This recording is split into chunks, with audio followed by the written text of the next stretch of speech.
Mesdames, Mesdemoiselles, Messieurs, on est très heureux de vous retrouver du côté de Marc Burdet aujourd'hui. Cette rencontre qui va mettre aux prises Collet-Bossy à l'équipe de l'US Terre Sainte. Deux équipes qui ont des ambitions bien différentes. Pour l'US Terre Sainte, c'est jouer les premiers rôles et le cas échéant obtenir l'ascension en première ligue classique. L'équipe de Dominique Coelho qui reste sur une défaite face à Aigle, leader du championnat sur la marque de 2-1 après 3 succès consécutifs. Pour Collet-Bossy, en revanche, la situation est plus compliquée avec une place actuellement en dessous de la barre. Il est donc capital pour les hommes de Pierre-Yves Liniguère aujourd'hui de réaliser un bon résultat dans ce match. Qui va transiter par Soubazi au contrôle, qui va chercher du soutien le long de la ligne de touche. C'est bien joué. Ce ballon mis sur Abi avec le centre d'Abi. Ça va revenir au point de pénalty avec la frappe finalement manquée de Mohamed Anas Amar qui était en bonne position et qui n'a pas pu frapper, notamment par la pression du défenseur avec un cuir. C'est extrêmement bien joué, mis dans l'axe du terrain. Et ce tir d'Alessandro Abi qui a été contré par le portier Loïc Fontaine. Très très jolie parade du portier là. Et occasion alors très très nette pour l'équipe de l'US Terre Sainte d'ouvrir la marque dans cette 7e minute de jeu. C'est le quart d'heure de jeu. On est dans la 12e minute. Et le dégagement pour le portier Loïc Fontaine avec un cuir mis en avant, déviation du défenseur Schedler qui récupère et qui marque. Ouais, c'est superbe. Alors l'ouverture du pied et ce ballon qui vient se loger dans le petit filet. Et Schedler qui marque son premier but de la saison. Et c'est un but qui doit particulièrement lui faire du bien aux joueurs de Collet-Bossy.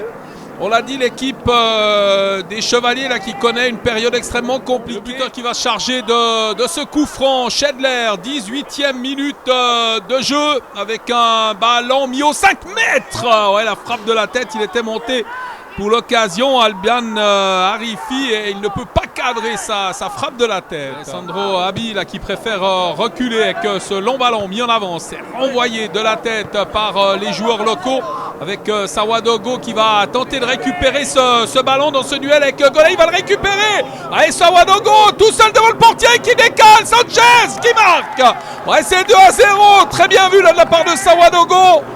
Y a-t-il eu faute dans ce duel avec Arnaud Gaulet? À notre avis pas. Là, on s'est livré un très joli duel entre les deux hommes. Un duel remporté par Sawadogo qui laisse son compteur à 4 buts et qui permet à Sanchez de marquer sa 2e réussite de la saison.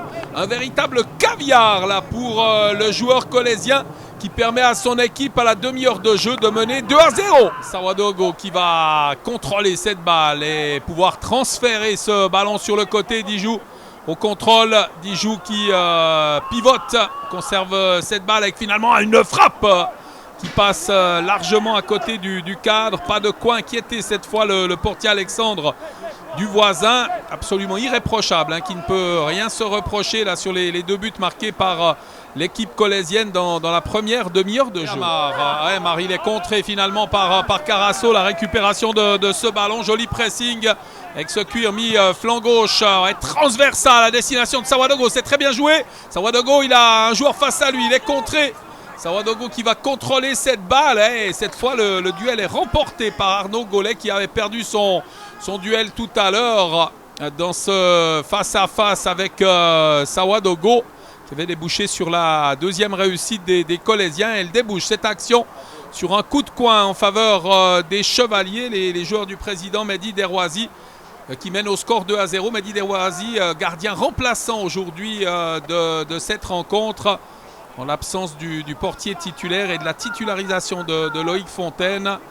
Toujours le même physique, le président colaisien. Ballon mis au 2e poteau avec une tentative de reprise de Sawadogo. Un ballon qui va revenir finalement sur le pied de Dominique Coelho qui ont eu une seule grosse occasion de but. C'était Abi, Alessandro Abi. Attention avec la récupération de Dijou qui prolonge. C'est extrêmement bien joué. Ouais, le tir de Schedler finalement et l'intervention du portier Alexandre du voisin. Cette action avait le poids d'une balle de KO là, pour les joueurs colaisiens. 3-0, 36e minute. Ça aurait été extrêmement compliqué là pour les hommes de Dominique Coelho de recoller au score 2-0. Ça reste jouable. Pour ça, il faut trouver la solution. Aller marquer un but de la réduction. Peut-être avant la pause, il reste 9 minutes à jouer. Ce ballon mis le long de la ligne de touche, intervention. Ouais, on est en train de combattre ferme pour l'obtention de ce ballon. Un ballon qui sera pour les rouges. Ça va revenir derrière encore une fois avec Gaulet, Arnaud Gaulet qui va servir dans le couloir.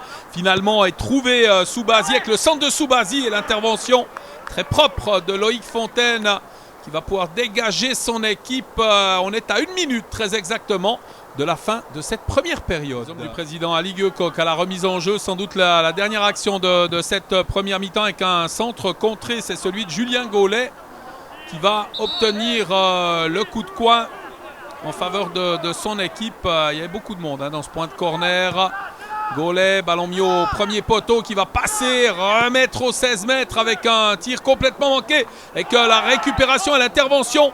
Ouais, la faute sur Samuel Izquierdo, sanctionné par l'arbitre qui renvoie tout le monde au vestiaire sur cette marque de 2-0 pour le FC Collet-Bossy. Une équipe de Collet-Bossy qui a réalisé la première mi-temps sans doute qu'attendait Pierre-Yves Liniguer, à savoir de ne pas manquer de réalisme dans le dernier geste, ce qu'ont fait les Collésiens qui ont 2 buts d'avance au terme de cette première mi-temps. Quant à Terre-Sainte, une seule grosse occasion de but dans la première période. C'est un peu mince pour prétendre remporter la victoire dans ce match, en tous les cas pour le moment. Ryan Lucas, meilleur buteur de cette équipe avec sacrée réussite depuis le début du championnat. Il botte ce corner, premier poteau, ouais, c'est détourné au fond de son propre but par Loïc Fontaine. Et cette tête de Paul-Henri Piou qui fait mouche. Son équipe qui revient à la marque après 9 minutes dans cette seconde période. Ouais, 2-0, c'est jamais complètement gagné. Ce but va sans doute galvaniser les joueurs de Dominique Coelho qui parviennent à réduire le score. Reste à savoir quelle sera la réaction collésienne. Cette remise en jeu là pour les visiteurs. SQI récupéré par le buteur Paul-Henri Piou, l'arbitre qui laisse jouer Gaulet. Avec cette transversale mise sur le côté gauche, cette balle avec le débordement, avec un centre tendu. Ouais, c'est récupéré, c'est de partout. Diego Lopez à la réception de ce centre. Absolument tout seul à l'intérieur des 5 mètres adverses. Erreur de marquage. Incontestablement là, de la part des Collésiens et le remplaçant. Diego Lopez qui remet les deux équipes à égalité. Il a fallu un peu plus de 60 secondes aux joueurs collésiens là, pour se faire rejoindre au score dans cette rencontre. Un match qui s'est équilibré maintenant, ce qui est récupéré par Amar avec l'arbitre finalement intelligemment qui laisse l'avantage. Et les joueurs de l'US Terre-Sainte là, qui repartent avec Abi, le crochet d'Abi, la frappe et le portier Fontaine sur la trajectoire de ce tir d'Alessandro Abi. Incontestablement, il y a du très net mieux pour l'équipe de l'US Terre-Sainte. Ça avait été d'ailleurs un des problèmes lors de la rencontre face à Aigle, un manque de concrétisation, de réalisme dans le dernier geste, et 2 buts coup sur coup qui permettent aux hommes de Dominique Coelho de se relancer complètement dans ce match avec peut-être une occasion là pour les Chevaliers. Zahiri au contrôle, Zahiri qui va orienter flanc gauche et trouver Lucas Ryan, le débordement avec le centre, un ballon qui est dégagé par Izquierdo, un ballon qui va sortir, non, finalement il est récupéré par Metin Soubazi qui revient sur Lucas Ryan sur le côté là avec le débordement, la passe sur Zahiri tout seul, ouais, le sauvetage de Loïc Fontaine, ce tir à bout portant qui avait le poids du 3e but pour les joueurs de l'US Terre-Sainte. Excellente opportunité là de prendre pour la première fois de la rencontre l'avantage avec ce ballon remis une nouvelle fois sur Zahiri, intercepté par les Collésiens qui sont chahutés dans cette deuxième période qui n'a vieilli que de 16 minutes avec la récupération de Grandjean. Et un ballon qui est sorti en touche. Ce dégagement, cette balle interceptée finalement, mais mal contrôlée avec la récupération de ce ballon par Soubazi. Le centre, il est relâché. Ce cuir est finalement, il s'en saisit. Loïc Fontaine relance à la main. Après le 2-2, les Collésiens sont parvenus tout de même à contrôler un peu mieux la situation, même si ce sont les joueurs de l'US Terre-Sainte qui font le jeu pour le moment dans cette partie, qui contrôle cette balle, qui contrôle également la possession du ballon avec Alessandro Abi qui a pu mettre sur le côté Zahiri, le centre, la récupération de Diego Lopez qui marque. Même situation que tout à l'heure sur le 2 partout. Une nouvelle fois, Diego Lopez est tout seul. Il marque son deuxième but de la saison. Ouais, le remplaçant, quoi qu'il arrive, qui va se souvenir de ce match. Son équipe qui était menée 2-0 à la mi-temps. Quels ont été les mots de Dominique Coelho? Sans doute de déjà continuer d'y croire, de ne pas se laisser aller. Ce qu'ils ont fait avec plutôt beaucoup de brio là, les joueurs de l'US Terre Sainte, et puis une équipe un peu plus compacte, un peu plus solide, avec un renforcement du milieu de terrain et des remplaçants judicieux là, de la part de Dominique Coelho. Son équipe menée 2-0 à la mi-temps qui désormais mène 3-2 alors qu'il reste exactement une moitié de mi-temps à jouer dans ce match. Ce cuir intercepté par Wana SND qui va le glisser à côté du avec un tacle très propre. Et ce cuir qui va être récupéré par Ryan Lucas. L'accélération. Ryan Lucas, le crochet, c'est extrêmement bien fait avec le centre. Et c'est but. Le coup du chapeau pour Diego Lopez. Une action rondement menée sur cette récupération de balle à mi-terrain.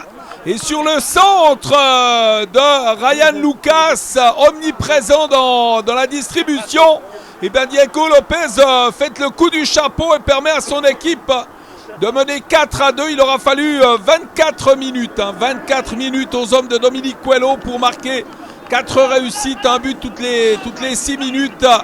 C'est la débandade dans cette seconde mi-temps là pour l'équipe colaisienne et surtout une équipe déterminée que celle de Dominique Coelho qui est revenu avec d'autres intentions sur le terrain et qui l'a affiché clairement maintenant avec ce résultat favorable. On a vraiment eu un Collet-Bossy aux deux visages, la première mi-temps, la seconde, de même que l'équipe de l'US Terre Sainte. Attention avec cette passe en retrait et finalement le dégagement de Loïc Fontaine, Zahiri qui ne peut pas récupérer sur ce ballon mal dégagé. Ibongo qui a failli en profiter là pour aller marquer le numéro 5.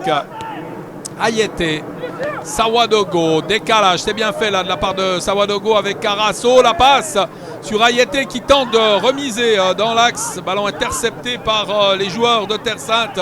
Julien Gollet qui a pu relancer avec ce joueur très très présent, Ryan Lucas, qui aura pas marqué pour le moment dans ce match. Ça peut encore venir, mais effectivement qui a été extrêmement important dans la phase offensive de son équipe. Ayete en position de hors-jeu, ça va permettre au portier Alexandre Duvoisin, qui n'a pas été mis à contribution dans cette seconde mi-temps, de dégager son équipe. Ce brouillard donc, qui s'est invité sur le stade Marc Burdet. Pas de quoi gêner les joueurs d'ailleurs pour le moment, ni notre vision du jeu pour faire vivre ce match dans les meilleures conditions. Avec un coup franc joué au premier poteau, c'est boxé par le portier avec la remise. Et l'intervention d'Alexandre Duvoisin en deux temps.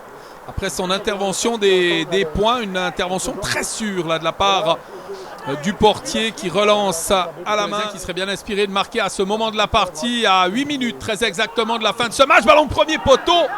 C'est Sawadogo qui était en position idéale là, qui n'a pas pu reprendre ce cuir. Et ça va permettre aux joueurs de l'US Terre Sainte de se dégager. Les joueurs de Dominique Coelho à 7 minutes de la victoire dans ce match. Si on leur avait dit ça au terme de la première mi-temps, certains n'y auraient sans doute pas cru. Petit ballon piqué, on a cherché le soutien devant de Ryan Lucas, qui est récupéré. Bon, attention avec un contre favorable pour Ibongo, avec la frappe appuyée, ce cuir qui passe par-dessus la transversale du but de Loïc Fontaine. Il est puissant, il est athlétique, Ibongo, et il a bien failli marquer le numéro 5, ce qui aurait fait d'ailleurs son deuxième but du championnat.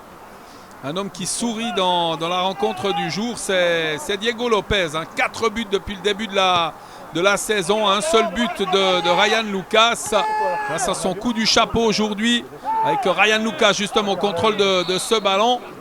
Et l'arbitre qui siffle un coup franc en faveur des visiteurs. Le contrôle de ce cuir et on tente de repartir avec une interception encore une fois des joueurs de Dominique Coelho qui repartent avec Amar qui décale. Zahiri, ça revient sur Amar. Le ballon qui va passer devant tout le monde finalement. Ibongo et qui est devancé grâce à cette sortie par Loïc Fontaine. Tente de relancer rapidement du côté de Collet-Bossy avec Wana SND. Un cuir mis en avant maintenant. Carasso, c'est imprécis encore une fois. Le cœur n'y est plus. Moins de 3 minutes de la fin de ce match. 2 minutes 15 encore à jouer. Et l'US Terre-Sainte bien parti pour s'emparer de la deuxième place provisoire de ce classement de deuxième Ligue Inter. Cette remise en jeu, ça sera sans doute une des dernières de la partie. Elle est pour Alessandro Albi qui va venir devant. Un ballon qui arrive aux avant-postes. L'arbitre qui met un terme à la partie sur la marque de 4-2 en faveur de l'US Terre-Sainte face à Cholet Bossy. Cholet qui menait 2-0 au terme de la première période. C'est la soupe à la grimace là, pour les Cholésiens. Dans tous les cas, qui réalisent une très très mauvaise opération aujourd'hui.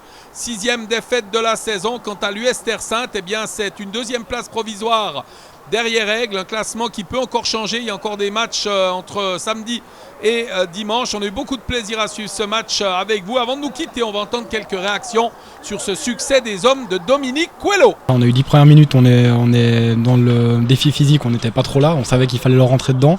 Après on s'est bien repris, on a marqué les buts, on a été opportunistes. Et puis à 2-0 à la mi-temps, il fallait surtout pas encaisser à la fin de la première. On arrive à 2-0 à la mi-temps, on pensait tenir le bon bout, puis en ce moment il n'y a rien qui va à Cholet, donc on sait que tout est dur jusqu'à la dernière minute. Et puis voilà, on a eu un trou noir en deuxième mi-temps, juste incroyable quoi. Voilà. Qu'est-ce qu'il vous a dit là, l'entraîneur à la mi-temps là, vous meniez 2-0, c'est un score quand même appréciable. Il nous a dit que voilà, fallait rien lâcher, qu'il y avait 0-0. De toute façon voilà, après faut rien lâcher.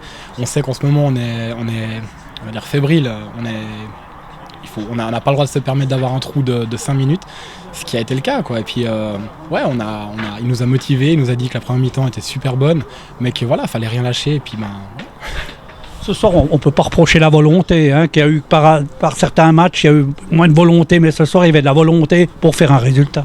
Bien sûr, il y avait de la volonté, mais la volonté, il faut l'avoir pendant 95 minutes. Et après, on n'a pas eu pendant le trou de 15 minutes ce qui a suffi à se prendre 3 goals rapidement. Puis après, ça nous a mis la tête sous l'eau. Et puis on n'a pas su réagir, mais après c'est clair que la volonté des fois ça fait pas tout. En ce moment on est en manque de confiance et puis ça se voit sur certains duels, sur certaines prises de balles et ça pardonne pas. Bon, prochain match, UGS à Frontenay la semaine prochaine, vendredi. Là, il faudra absolument faire un résultat et puis on sait que vous êtes capable de faire un résultat à Frontenay. Bien sûr, on est totalement capable d'aller gagner là-bas. On est capable de battre tout le monde, mais quand on joue solidaire pendant 95 minutes, et après bien sûr qu'il faut relever la tête et puis il faut aller de l'avant surtout, essayer de faire 3 points, il faut faire 3 points, c'est impératif. Donc voilà. On était obligé un petit peu de les secouer par rapport aux événements qu'on a pu analyser sur cette première mi-temps. C'est des garçons qui ont le mérite de revenir dans la situation, bien entendu, mais je dirais que des fois il faut savoir un petit peu leur parler différemment pour qu'ils puissent comprendre que rien n'est acquis dans le football, quoi. Ça a été le cas sur cette première mi-temps sur laquelle on est mené de 2 buts. Pas court du jeu, mais c'est bien entendu que le score, il est là et puis il va falloir remonter les manches et puis retourner dans une situation qui était la nôtre sur cette deuxième mi-temps. Même si effectivement on a changé tactiquement les choses, on est repassé à 3 derrière, on a essayé d'amener un petit peu plus de monde dans la boîte et puis ça s'avérait payant puisqu'on retourne la situation sur 20 minutes de jeu, quoi. Oui, il y a aussi le collectif, c'est ça pour pas oublier. Vous avez marqué des buts sur des actions collectives, ce n'est pas des actions individuelles. Vous avez demandé plus de faire tourner le ballon là, en deuxième mi-temps qu'en première mi-temps. Alors, et bien entendu que nous, de toute façon, dans tous les aspects, on ne changera pas notre méthode de jeu. Nous, notre philosophie, ça passe tout par le jeu. Vous avez pu le constater la semaine dernière, sauf que la semaine dernière, ça ne nous réussit pas. Donc nous, ça, les fondamentaux, on ne va pas les enlever. On les travaille toute la semaine. C'est pas pour arriver aujourd'hui et travailler sur une méthode qui est complètement différente. Donc, et bien entendu, nous, on fait du jeu de la première à la dernière minute et du premier match au dernier match. Donc ça, c'est un petit peu, je dirais, la philosophie des garçons qu'on essaye d'instaurer. Ils le mettent correctement en place, la preuve. On voit bien que même s'il y a encore quelques déchets, mon équipe reste encore un petit peu perfectible, bien entendu, mais on passe tout par le jeu, effectivement. Bon, vous avez dû faire quelques changements pour blessures, là, c'était pas évident là non plus, de reprendre le jeu là en deuxième mi-temps avec 2 blessés, je ne me trompe pas. C'est quand même, vous avez quand même un groupe assez étoffé. C'est la chance de l'USTS, c'est la chance que je peux effectivement avoir dans mon effectif, c'est que tous mes postes sont doublés. On peut s'apercevoir que on remplace un joueur par un autre et il n'y a pas forcément un trou dans cette équipe. C'est la force et le caractère de cette équipe de faire en sorte qu'on a décidé de doubler tous les postes en début de saison, et c'est ce qui aujourd'hui nous amène toute cette satisfaction, bien entendu. Diego Lopez, bonsoir. Bonsoir. Vous êtes le fer de lance là, ce soir du Esther-Sainte, qui la semaine passée avait perdu bien sûr, mais ce soir vous avez marqué 3 buts à la clé. Un peu votre sentiment là sur cette rencontre? Sans mes coéquipiers, j'aurais pas pu le faire. J'ai eu 3 cadeaux devant, j'ai eu la chance de rentrer et j'ai tenté mon opportunité. On était livrés à nous-mêmes, on a essayé de remonter au score. Puis après on a marqué 2 buts, on y a cru jusqu'au bout. Les autres, ils ont commencé à perdre confiance et voilà, après ça s'est suivi. Vous dites que c'est des buts qui sont venus, mais c'est le collectif chez vous qui marche bien. On a vu 2-3 passes pour les marquer, c'est pas individuel. Non, c'est un collectif. Après, il y a 2-3 meneurs qui ont essayé de pousser le groupe vers l'avant. On a eu un blessé et on a essayé de lui dédicacer un peu cette victoire.